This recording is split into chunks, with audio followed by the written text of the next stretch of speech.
Market maker atau liquidity provider begitu. Anda sendiri melihat apakah kebijakan-kebijakan ini bisa efektif untuk menggenjot lagi transaksi di bursa domestik?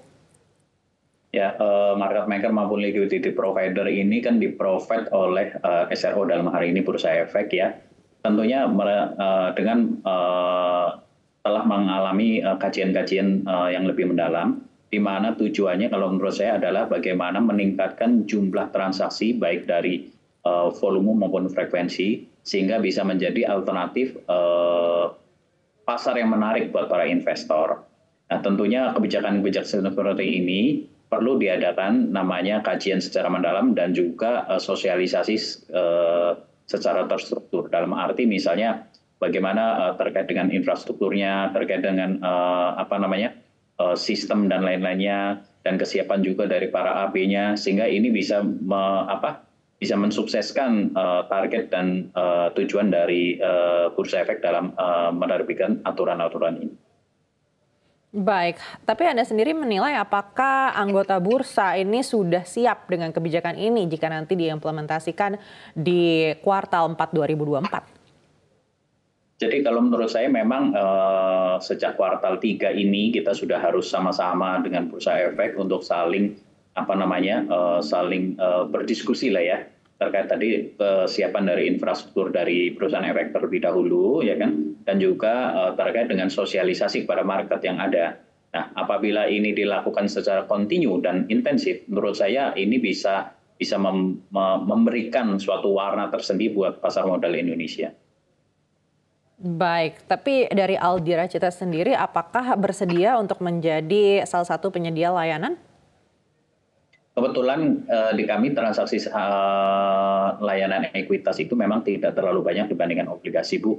Jadi memang prioritas kami obligasi, sehingga memang belum menjadi prioritas di kami. Tapi tentunya Aldira akan melihat potensi yang ada sesuai dengan perkembangan pasar yang ada, di mana siapa tahu kita bisa mengambil ceruk-ceruk pasar yang ada ya.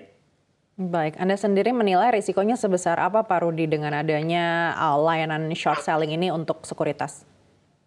Sebetulnya untuk layanan short selling yang terpenting adalah bagaimana nanti nasabah yang melakukan kegiatan short selling ini dapat mendeliver atau menyesettle ya kan saham yang dia sudah short itu dengan ketentuan dan pemenuhan dari saham yang ada.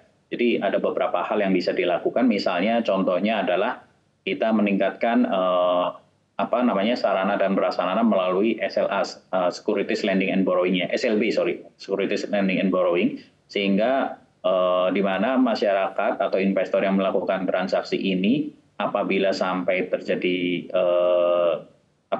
tidak dapat mendeliver sahamnya, dia dapat menggunakan fasilitas ini untuk dapat dilakukan penyelesaian transaksinya.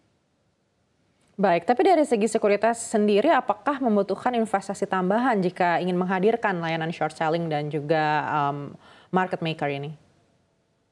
Ya tentunya sarana yang sudah ada memang sudah bisa digunakan, tapi beberapa parameter memang harus kita ubah ya. Seperti contohnya tadi parameter berkaitan dengan jumlah saham yang di short ya kan. Tentunya selama ini kan parameternya adalah waktu nasabah akan melakukan transaksi, dia akan mengacu pada parameter ketersediaan efek dia.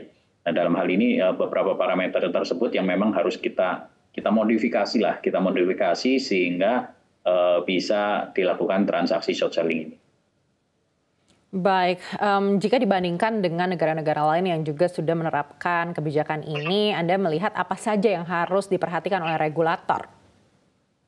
Yang terpenting adalah pertama adalah sosialisasi baik kepada perusahaan efek selaku pemilik infrastruktur ya kan, dan yang nanti akan melakukan perdagangan dari nasabah. Yang kedua tentunya juga kesiapan sosialisasi ya yang intensif lah.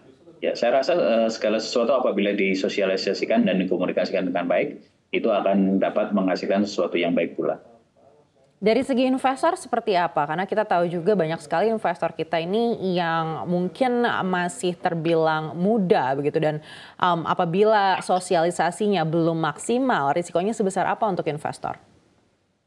Ya, resiko buat investor adalah tentunya balik lagi adalah dalam setiap tindakan yang diambil baik dari pasar reguler maupun aktivitas kegiatan short selling ya kan, baik transaksi biasa beli maupun short selling itu semuanya biasanya terukur itu. Biasanya nasabah sudah memperkirakan, misalnya tadi kalau saya dalam transaksi saham biasa dia melakukan pembelian ini dalam kira-kira dalam tingkat harga berapa dia akan keluar. Demikian pula dengan melakukan aktivitas short selling. Ini jenisnya aja yang sedikit berbeda, tapi sebetulnya serupa ya. Baik. Untuk Aldira Cita Sekuritas sendiri seperti apa Pak Rudi target pertumbuhan hingga akhir tahun 2024, baik ini dari pertumbuhan nasabah, transaksi harian, hingga mungkin target penjaminan emisi di 2024? Ya, kalau di Aldira Cita sendiri, kalau kebetulan memang kita banyak bergerak di bidang penerbitan obligasi, sehingga kita memang menargetkan bahwa pertumbuhan obligasi di kita bisa minimal stabil sama seperti di tahun 2023, di mana memang selama sisa bulan yang ada, kita masih menargetkan beberapa penerbitan obligasi, terutama obligasi korporasi. Dan tentunya memang kita juga melihat potensi dari investor retail ini merupakan salah satu potensi yang sangat menarik ya.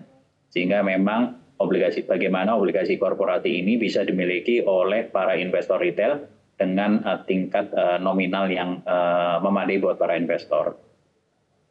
Baik, harapan Aldira Cita terhadap arah perkembangan pasar modal RI ke depan seperti apa Pak Rudi?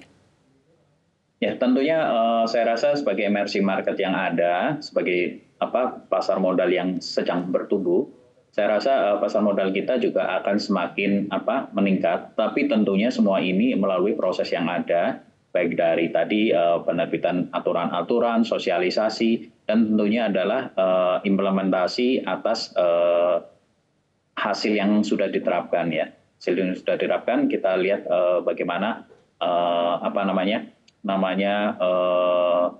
follow up-nya terkait dengan implementasi yang sudah ada. Baik, sekali lagi terima kasih. Pasar modal Indonesia memang masih sangat menarik ya. Masih sangat menarik. Baik, sekali lagi terima kasih Pak Rudi Utomo, Presiden Direktur PT Aldira Cita Sekuritas Indonesia sudah bersama kami kali ini.